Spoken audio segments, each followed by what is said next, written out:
Bollywood silver screen presenting journey to the centre of the earth. कहानी की शुरुआत में प्रोफेसर ट्रेवर को दिखाया जाता है जो एक वॉल्केनोलॉजिस्ट हैं, यानी कि वो ज्वालामुखी के ऊपर शोध करते हैं।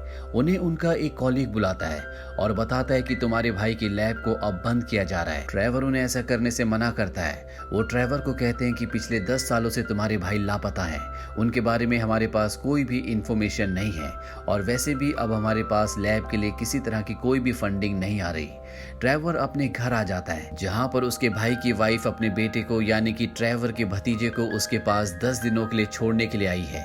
साथ ही वो ट्रेवर के भाई मैक्स का एक बॉक्स भी ट्रेवर को देती है। ट्रेवर जब उस बॉक्स को खोलता है तो उस बॉक्स के अंदर उसके भाई का सामान होता है और इसी में उसके भाई की एक फेवरेट किताब भी होती है, जिस किताब का नाम होता है journey to the centre of the earth, जिसे राइटर जूल्स ने लिखा था। ये एक पूरी फिक्शनल किताब है और जब ट्रेवर उसे खोलकर देखता है तो उसके अंदर उसे उसके भाई के कुछ नोट्स दिखते हैं जो उसने किताब में लिखे थे, जिसमें 3 जगहें लिखी होती हैं, बोलिविया, मंगोलिया और हवाई।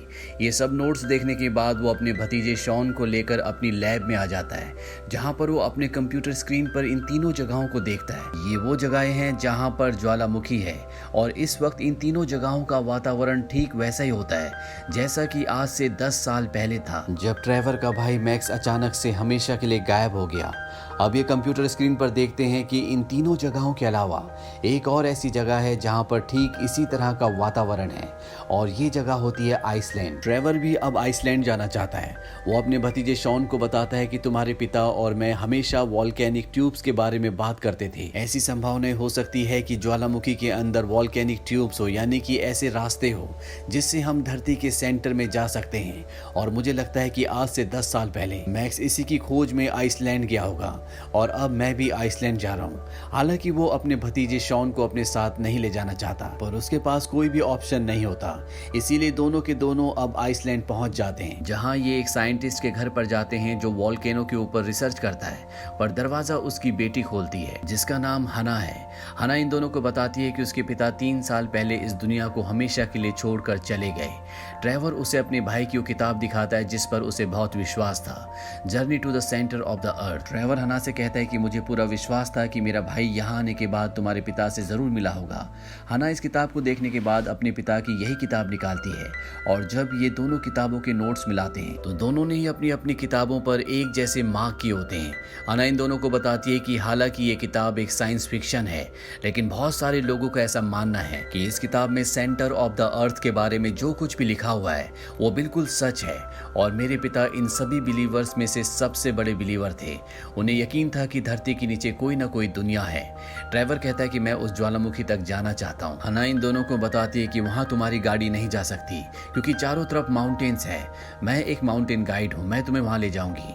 और अगले दिन एक लंबा सफर तय करने के बाद ये तीनों की तीनों ज्वालामुखी के पास पहुंच जाते हैं जहाँ उन्हें वो यंत्र मिल जाता है जिससे ट्रेवर को यहाँ की लोकेशन, यहाँ के वेदर के बारे में पता चला था और ये 10 साल पहले उसके भाई ने लगाया था। पर इससे पहले कि वो उसे खोलता है यहाँ पर वेदर खराब हो जाता है, बिजली चमकना शुरू हो जाती है। हना और शॉन एक गुफा के अंदर चले जाते हैं। वो ट्रेवर को भी जल्दी से अंदर आने के लिए कहते हैं, पर ट्रेवर उस यंत्र के बिना नहीं आना चाहता। ट्रेवर उस यंत्र को, उस एंटीना को निकाल लेता है, पर यह बिजली को अट्रैक्ट कर रहा होता है, इसीलिए ट्रेवर के चारों तरफ बिजली गिरना शुरू हो जाती है।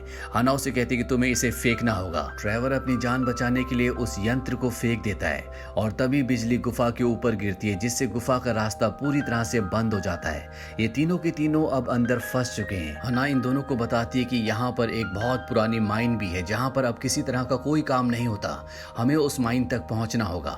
ये तीनों के तीनों आगे बढ़ते हैं जहाँ पर इनके सामने एक बहुत गहरी खाई होती है और उस खाई से नीचे उतरने के बाद ये उस छोड़ी हुई माइन तक पहुँच जाते हैं जहाँ पर ट्रैक्स होते हैं, ट्रॉलीज होती हैं और अब इनको लगता है कि ट्रॉली से ये बाहर निकल सकते हैं। ये तीनों के तीनों ट्रॉली में बैठ जाते हैं और ट्रॉली बहुत स्पीड से अब नीचे की तरफ बढ़ना शुरू हो जाती है। एक जगह ट्रैक भी नहीं होता, लेकिन किसी तरह से ये उसे पार कर लेते हैं। कुछ ही देर बाद इन सब की ट्रॉलीज अलग हो जाती है। जिस ट्रॉली में हना होती है उसका ट्रैक खत्म होने वाला होता है, इसीलिए उसे ट्रेवर की ट्रॉली में आना पड़ता है और बहुत जल्द उस ट्रॉली का भी ट्रैक खत्म हो जाता है जिसमें हना और ट्रेवर है। ये दोनों किसी तरह से उस ट्रॉली से कूद जाते हैं और ट्रॉली आगे दीवार से जाकर टकराती है। अब यहाँ पर शॉन भी आ जाता है। ये देखते हैं कि दीवार से ट्रॉली टकराने के बाद उसमें एक छेद हो गया है और जब ये उसके अंदर जाते हैं तो पूरी तरह से अचंभित रह जाते हैं क्योंकि वहाँ पर बहुत सारे हीरे होते हैं। शॉन अपने बैग में बहुत सारे हीरे भर लेता है और तभी इन्हें कुछ चटकने की आवाज आती है। ट्रेवर समझ जाता है कि जिस जगह पर ये खड़े हैं ये ज्वालामुखी के अंदर पाए जाने वाला एक ऐसा पत्थर है जो कांच की तरह पतला है, जो जरा सी हलचल से टूट जाता है। वो अपने भतीजे शॉन को कहता है कि तुम धीरे धीरे यहाँ से निकलो और जब शॉन धीरे धीरे आगे बढ़ रहा होता है तभी उसके बैग से एक हीरा गिरता है जिससे पूरी की पूरी दीवार ढह जाती है और ये नीचे खाई में गिरना शुरू हो जाते हैं। कई मिनटों तक गिरने के बाद भी ये नीचे तल तक नहीं पहुंचते तो ट्रेवर इन्हें गिरते गिरते बताता है कि जूल्स की किताब में इसका वर्णन है। उसमें लिखा है कि ये कई सौ कई हजार मील लंबी हो सकती है और जब आप इसके धरातल तक पहुंचोगे तो वहां पर एक वाटर स्लाइड आएगा और तभी कुछ मिनटों बाद इन्हें पानी की बूंदें हवा में उड़ती हुई नजर आती है। इसके बाद ये वाटर स्लाइड में गिरते हैं जहां से होते हुए ये तीनों के तीनों पानी के एक बहुत बड़े कुंड में पहुंच जाते हैं। ये तीनों किसी तरह से पानी से बाहर निकलते हैं और तब ये देखते हैं कि ऊपर आसमान में बहुत सारे पक्षी हैं जो इन्हीं की तरफ आते हैं। हना ट्रेवर से पूछते क्या तुमने कभी इन पक्षियों को देखा है?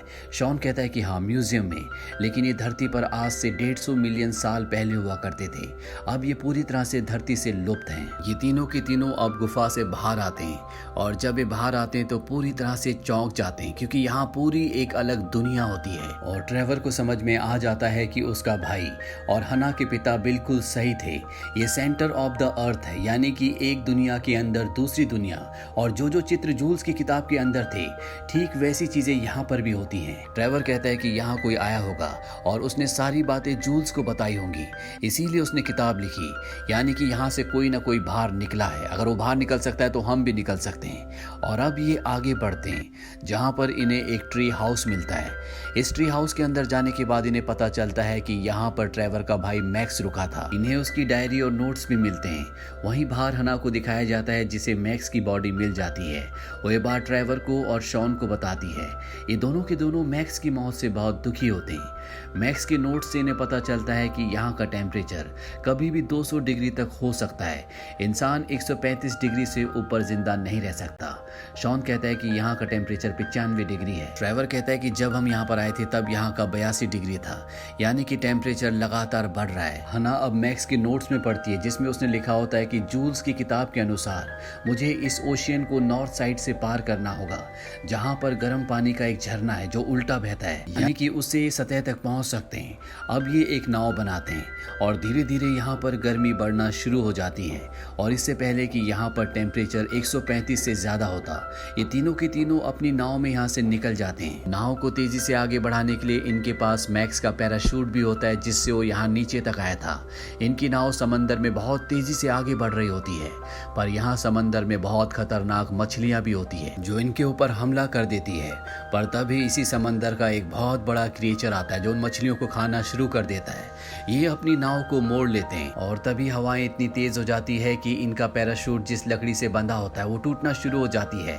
शॉन पैराशूट की दोनों रस्सियों को पकड़ लेता है पर वो उन्हें कंट्रोल नहीं कर पाता, इसीलिए वो पैराशूट के साथ उड़ जाता है और जब उसकी आंख खुलती है तो वो किनारे पर होता है।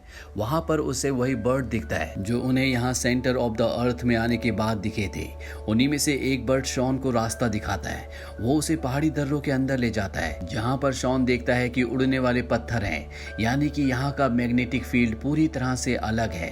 शॉन समझ जाता है कि अगर यहाँ पर पत्थर उड़ सकते हैं तो यहाँ पर गर्म पानी का उल्टा बहता हुआ झरना भी होगा, लेकिन इस जगह को पार करने के लिए उसे बहुत गहरी खाई को पार करना है और पार करने का रास्ता सिर्फ वही उड़ते हुए पत्थर होते हैं। शॉन अपनी जान पर खेलकर उन पत्थरों से इस जगह को पार करता है। वहीं दूसरी तरफ ट्रेवर और हना को दिखाया जाता है जो किनारे तक पहुंच चुके हैं और तभी हना के ऊपर एक पौधा हमला करता है। वो अपनी टहनियों से उसका गला दबा रहा होता है, पर इससे पहले कि वो हना को मारता, ट्रेवर उस पौधे को जड़ से उखाड़ देता है। वहीं शॉन एक ऐसी जगह पहुंच जाता है जहां बहुत बड़े बड़े कंकाल होते हैं और अगले पल उस पर डायनासोर हमला कर देता है।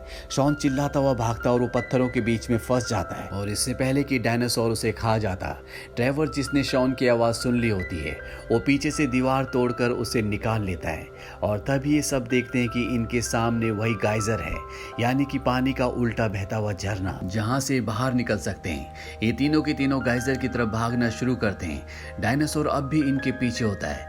ट्रेवर को पता चल जाता है कि जिस जमीन पर ये भाग रहे हैं वो कच्ची है, इसीलिए वो शॉन को और हना को दूसरी तरफ भागने के लिए कहता है। और डायनासोर जब उस तक पहुंचने वाला होता है कि जमीन नीचे धंस जाती है और डायनासोर खाई में गिर जाता है।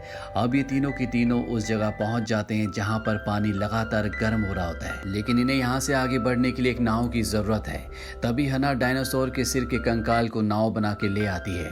ये तीनों की तीनों यहाँ से आगे बढ़ते हैं, पर तभी ढलान आती है जहाँ पर इनकी नाव आउट ऑफ कंट्रोल हो जाती है। पानी भी यहाँ पर खत्म हो जाता है और इनकी नाव एक बहुत गहरी खाई से नीचे गिरती है और चट्टानों के बीच में फंस जाती है। ये देखते हैं कि नीचे धधकता हुआ लावा होता है। ट्रेवर कहता है कि हम लेट हो गए, गाइजर खत्म हो चुका है। दरअसल उल्टे पानी के गर्म बहते हुए झरने का मतलब ये था कि जब भी लावे में पानी पड़ता है तो लावा ऊपर की तरफ बहुत प्रेशर से गैस छोड़ता है और उसमें इतनी पावर होती है कि बड़ी से बड़ी भारी से भारी चीज भी बाहर निकल जाती है, जिस तरह से लावा बाहर निकलता है। ट्रेवर इन्हें बताता है कि अब यहाँ पर पानी 2-3 घंटों बाद आएगा, तब तक हम गर्मी से मर जाएंगे। तभी हना देखती है कि दीवार से पानी रिस रहा होता है। ये समझ जाते हैं कि दीवार के उस तरफ बहुत सारा पानी है। यहाँ पर दीवारों की दरारों में मैग्नीशियम भी होता है, जिसे आसानी से ब्लास्ट किया जा सकता है। ट्रेवर उस मैग्नीशियम को ब्लास्ट करता है, जिससे बहुत सारा पानी लावे में गिरता है। पानी लावे में गिरने की वजह से यहाँ पर एक बहुत ही प्रेशर वाली स्टीम बनती है और इनकी नाव बहुत तेजी से ऊपर की ओर बढ़ना शुरू हो जाती है और कुछ ही देर बाद ये धरती से बाहर निकलते हैं। इनकी नाव बहुत तेजी से एक ढलान से जो किसी किसान का खेत है होते हुए नीचे की तरफ बढ़ रही होती है और अगले पल ये उसी किसान के घर पर आकर टकरा जाते हैं। किसान अपने फसलों के नुकसान से बहुत दुखी होता है, इसीलिए वो इन्हें इटालियन भाषा में कुछ बोल रहा होता है। ये समझ जाते हैं कि ये अब इटली पहुंच चुके हैं। इसके बाद शॉन अपने बैग से एक हीरा निकालता है जो नीचे अबेंडन माइन से लेकर आया था, जिसके बारे में किसी को कुछ नहीं पता होता, और वो हीरा वो किसान को दे देता है।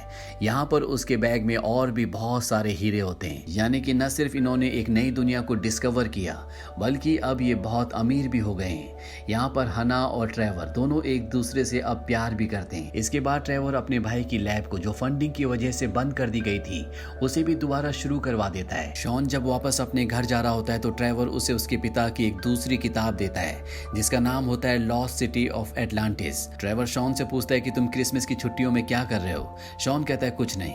वो कहता है शायद हम यहाँ जा सकते हैं। इसी के साथ ये फिल्म यहीं पर खत्म हो जाती है। ये फिल्म ईयर 2008 में रिलीज हुई थी। IMDb पर इसकी रेटिंग है 5.8। इस फिल्म का बजट था $60 मिलियन और बॉक्स ऑफिस पर इसने कमाई की थी $244 मिलियन की। उम्मीद करते हैं कि ये कहानी आपको पसंद आई होगी।